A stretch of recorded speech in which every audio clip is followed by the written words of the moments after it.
नमस्कार। एक और बुधवार और एक बार और मैं रश्मि हाजिर। सबसे पहले तो बहुत बहुत बहुत धन्यवाद आप लोग का। दो ही अभी आई हैं, एक बार मैं और किश्वर। भरपूर प्रोत्साहन। बस ऐसा रेस्पॉन्स तो उतना नहीं उम्मीद किया था, लेकिन अच्छा लगा कि अब हम लोग एक कदम और आगे बढ़ सकते हैं, कदम दर कदम। आज की कहानी मेरी, जिसका शीर्षक है सबसे बड़ा रुपया। लोग कहते हैं हैसियत बनाने के लिए खून पसीना एक करना पड़ता है, तब जाकर इंसान उस अवस्था में पहुंचता है जिसे सुख की संज्ञा दी जा सकती है। पर प्रखर के साथ ऐसा कुछ नहीं था। चांदी का चम्मच मुंह में लेकर पैदा हुआ था। इकलौता होने के कारण दुलार भी भरपूर। शहर के महंगे स्कूल में उसका नाम औसत दर्जे का विद्यार्थी होने के बावजूद आसानी से हो गया। और क्यों न होता, मंत्री पुत्र जो था, जो मांगा हाजिर। महंगी से महंगी कारों में घूमता, लेटेस्ट फैशन के कपड़े पहनता, और तो और उसकी ही मांग पर पिता ने लंदन पढ़ने भेज दिया। दोस्त ऐसे जिनके साथ उसने जिंदगी का मजा छक कर लूटा। डिस्को, पब, कार, बियर की बोतलें, तेज म्यूजिक, नौकरी की चिंता न थी। पिता की अकूत संपत्ति और डाले हुए बिजनेस उसे ही तो संभालने थे। माँ किटी पार्टीज में व गहने खरीदने में व्यस्त। यानी बेशुमार धन का सदुपयोग पूरा परिवार मिलकर कर रहा था। किसी के पास एक दूसरे के लिए वक्त न था। प्रखर गाना अच्छा गा लेता था और सीटी की धुन पर गाना निकालने में माहिर। जब कहीं बाहर जाता, स्टाइल से अपने बाल संवारता, पानी लगाता, उंगलियां फिराते और ओठों पर सीटी की धुन होती। ना बीबी ना बच्चा, ना बाप बड़ा ना भैया, the whole thing is that के भैया सबसे बड़ा रुपया।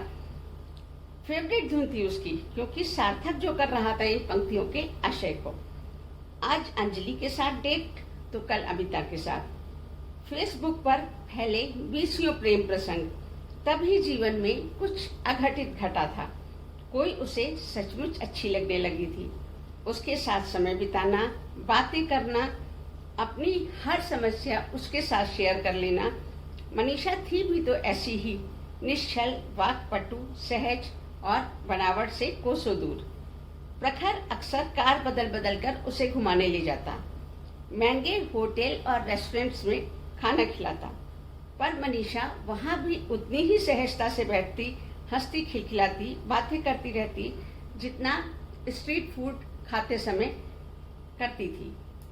उसके हाव भाव से लगता ही नहीं था कि वो आलीशान होटलों में जाकर रंच मात्र भी प्रभावित हुई हो, जबकि प्रखर उसकी आंखों में अपने धन की स्वीकृति देखने को बेताब।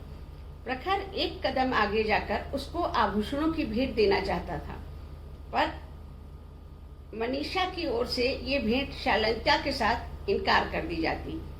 क्रोध के आवेश में प्रखर उसको मन ही मन गाली देने से भी नहीं चूकता। साली, नौटंकी। भला ऐसा भी कभी हुआ है कि धंधालौत के जाल में कोई ना फंसा हो? और आज जब उसे मनीषा का एक छोटा सा नोट मिला, प्रखर, हम अच्छे दोस्त हो सकते थे, पर तुमने मेरे बारे में जो धारणा बना ली है, उसके चलते हमारे मित्र रहने की संभावना क्षीण हो गई है। मैं ये शहर छोड़कर जा रही हूँ। तुम जितने भी तरीकों से मुझसे संपर्क साध सकते हो, बदले जा चुके हैं। प्रखर उल्टे पांव मनीषा के रूम की तरफ भागा, पर वहां एक मोटा सा ताला उसका मुंह चिढ़ा रहा था। घर पहुंचकर उसने एक लास्ट बैग बनाया और कोशिश की सीटी की अपनी फेवरेट धुन निकालने की। ना बीबी ना बच्चा, ना बाप बड़ा ना भैया, the whole thing is that के सबसे बड़ा। यहाँ तक आते आते उसके सुर गला रुक जाने के कारण बेसुरे से हो गए। हाँ, रो रहा था वो, पर क्यों? ठहरिए, कहानी यहाँ खत्म नहीं होती।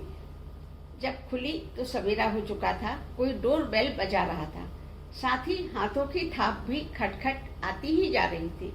आंख मलते हुए दरवाजा खोला। सामने पूनम थी, उसके घर का खाना बनाने वाली।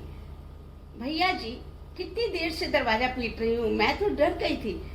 पूनम, जा एक कप कड़क चाय तो लेकर आ। अच्छा भैया जी। जब पूनम चाय लेकर आई तो प्रखर ने पहली बार उसको ध्यान से देखा। उसकी वेशभूषा उसके निम्न वर्ग के होने की गवाही दे रही थी। पूनम, तुम स्कूल जाती हो? भैया जी, मेरी 4 बहनें हैं जो सभी किन्हीं ना किन्हीं घरों में काम करती हैं। अगर स्कूल गए तो घर का खर्च कैसे चलेगा? हाँ, एक सबसे छोटा भाई है, वो जाता है स्कूल। माँ ने उसके लिए ट्यूशन भी लगा दी है। आज पहली बार प्रखर को बात करते देखकर उस मुखर बालिका को भी आनंद आ रहा था। अपनी पूरी राम कहानी बताने को बेताब। उससे बात करते करते प्रखर कुछ सोचता भी जा रहा था। पूनम, क्या तुम मुझे अपने घर ले चलोगी? हाँ भैया जी, क्यों नहीं। और वो पूनम के साथ उसकी बस्ती की ओर चल दिया।